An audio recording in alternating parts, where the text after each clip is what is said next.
This book right here, holy shit. Play Nice, The Rise, Fall, and Future of Blizzard Entertainment is the third book by games journalist Jason Schreier. This book expertly weaves together Blizzard's 33-year history through interviews with 350 employees, currently or formerly at the company or adjacent to it. The title itself is a reference to one of the 8 values that former Blizzard CEO Mike Morhaime codified to establish and assert the company's priorities during a time when World of Warcraft had completely transformed the company and their merger with Activision put their legendary reputation at risk. So a little background. I've wanted to become a filmmaker since I was 8. I was obsessed with computer animation before it was used in everything, but I also loved movies like Star Wars. It follows then that I fell in love with PC games in the mid-90s that embraced CGI-enhanced cutscenes to tell stories. One of these was Westwood Studios' Command & Conquer, a real-time strategy game with a uniquely stylized aesthetic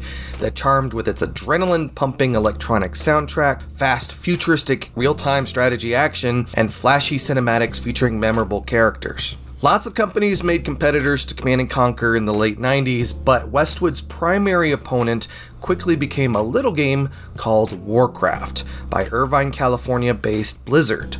In high school, I dreamt of working at Westwood, but as Blizzard grew by leaps and bounds with Warcraft 2, Diablo, and StarCraft, Westwood was slowly being digested by Electronic Arts, who purchased them in 1998.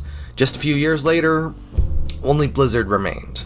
Schreier is a games journalist's games journalist who currently works for Bloomberg but spent nearly a decade at gaming site Kotaku. Schreier's not writing puff pieces, regurgitating press releases with pithy commentary, or previewing games. He's out there talking to people, piecing together the narratives that become big stories. Over the years, he's been responsible for deep dives on game developers like BioWare, Rockstar, and LucasArts as told by the people in the trenches, revealing their internal cultures, detailing their origins, and highlighting how they accomplished their successes and failures. His previous books, Blood, Sweat, and Pixels and Press Reset, are compelling, easy-to-read volumes that leave no stone unturned as they highlight the destructive and callous nature of professional game development, as well as the dramatic personal toll of developing them independently. Even though I was never the biggest Blizzard fan growing up, despite playing hundreds of hours of StarCraft, its sequel, and World of Warcraft,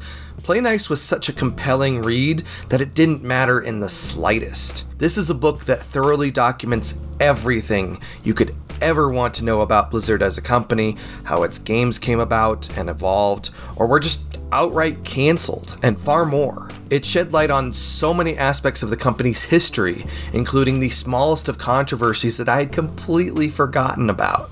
Loyal to its subtitle, or the other way around, Schreier divides Blizzard's extensive history into 3 eras: its rise, fall, and future. Like any trivia game will prompt you, Blizzard began life as Silicon and Synapse in 1991, founded by young video game nerds Alan Adham and Mike Morhaime. They initially found work as a porthouse for Brian Fargo's Interplay, picking up additional work along the way. But they wanted to control their own destiny with their own original games. In time, inspired by Westwood's Dune 2, the game that kicked off the real-time strategy genre on the PC, they began work on Warcraft, a game crafted by young, enthusiastic gamers with lore improvised as they went along. Taking on a whole bunch of personal debt to work on Warcraft, the co-founders eventually sold the company to Davidson and Associates, a developer and publisher best known for educational games like Math Blaster. This made the co-founders rich and everyone else who worked long hours crunching on their games with almost nothing, struggling to pay rent. Proper compensation, or the lack thereof, would become a trend that haunted the company,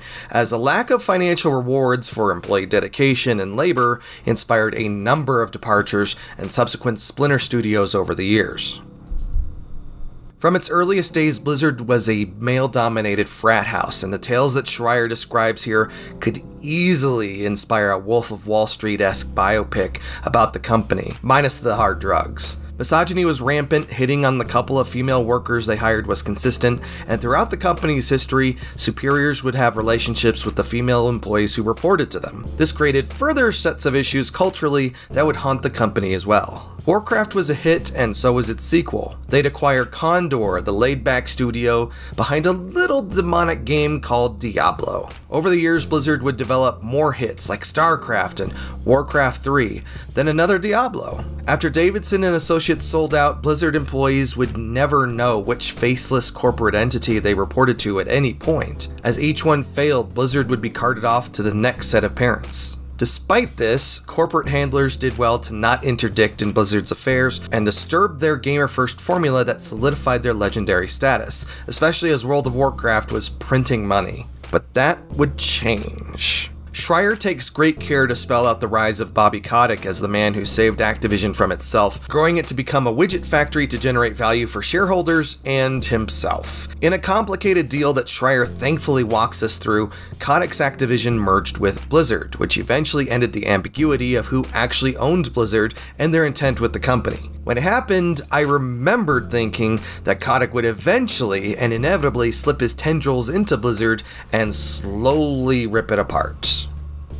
But Blizzard's enemies weren't just their capitalist owners. The battles became fierce internally as well. They became so acclaimed and so important to the canon of American nerd culture that developing sequels often proved to be paralytic internally. This forced longer and longer development cycles as project leads and creative visions came and went, which in turn made fans more toxic and awful about them. Play Nice does well to highlight how various controversial choices within the company were the result of trying to address legitimate problems in the previous game. One of these is the inclusion of Diablo 3's auction house that created the illusion that Blizzard was trying to charge gamers for better loot in their role-playing game when Team 3 had simply miscalculated loot drops in the endgame. Naturally, some gamers responded by sending the developers death threats. Schreier also highlights how Blizzard's own design paralysis and political infighting created the failure that was Titan, the unreleased MMO that was intended to replace World of Warcraft, and eventually morphed into their multiplayer shooter Overwatch. Blizzard had cancelled games before, but the vast expense of Titan's development when they finally cancelled it gave Kotick and his lieutenants at Activision the leverage they needed to take further control over the company, leverage that grew over time as company perks evaporated and game budgets began to be stripped, and Blizzard continued to release games as they were ready, not in line with the financial calendar. Over the late 2010s, the company was hobbled by PR disaster after PR disaster, as Kotick continued to bend Blizzard against its will and its values so that they could deliver predictable linear financial growth, as Activision had with its sister franchises in Tony Hawk, Guitar Hero, and Call of Duty. Schreier details this transformation as Blizzard was forced to accomplish more with less, with incredible detail. After a massive series of scandals under Bobby Kotick, Microsoft would agree to buy Activision Blizzard King for $70 billion. There was a hope, both internally and externally, that this would give Blizzard a new lease on life under the stewardship of Xbox gaming dad Phil Spencer. That story hasn't been written yet, but the fact that it was kicked off with a huge batch of layoffs within Blizzard's development teams isn't a great start to whatever that book becomes. There's so much this book gets into, and so many people it introduces. Friendships are made and destroyed as fortunes are won and lost. Blizzard fans of all stripes had to adjust to a new reality where a meddling corporate owner was corroding Blizzard's legendary formula while the industry shifted around them, and individuals within the company tried to claim the purest visions of what that winning formula was. Over its length, the book gradually zooms further and further out, from a couple of guys porting games to the Super Nintendo to a never-ending stream of directors, project leads, and other members of middle management lording over a ballooning number of projects, quite a few of which would be cancelled before they even saw the light of day. Through it all, Schreier keeps this cart on the rails. As someone who hasn't actively played a Blizzard game since I burned out on StarCraft 2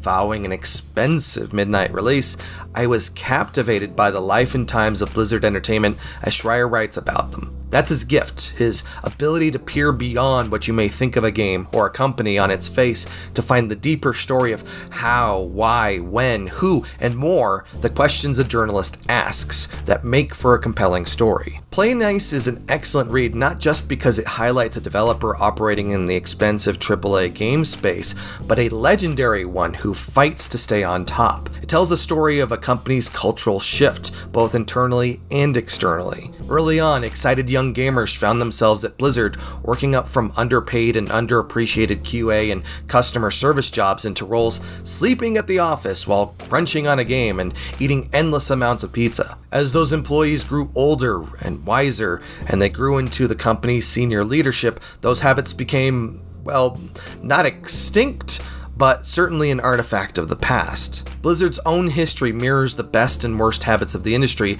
as it's grown and become more inclusive. Virtually any question you could possibly want an answer for about Blizzard is answered here, and then some. What happened to Warcraft Adventures? How did Titan become Overwatch? What was their Hades project? Why was Warcraft 3 Reforged their first truly bad game? On and on. This book covers it. My biggest issue with this book may be that, just like Schreier's other books or his long-form journalism online at Kotaku or Bloomberg, this book is so compelling that I set aside pretty much all of my adult obligations to keep flipping page after page, completing the whole thing in a weekend. If you need an accessible, thorough, and enlightening read about a legendary entity in video gaming for your fall book club, this is the one to get. Thanks for watching this games-related book review. I don't do them too often. Be sure to check out my previous book review for Cliff Bleszinski's Control Freak, a video that he absolutely adored, as well as my most recent Nth review on the Red Faction series. Like and subscribe, and check out the Patreon too.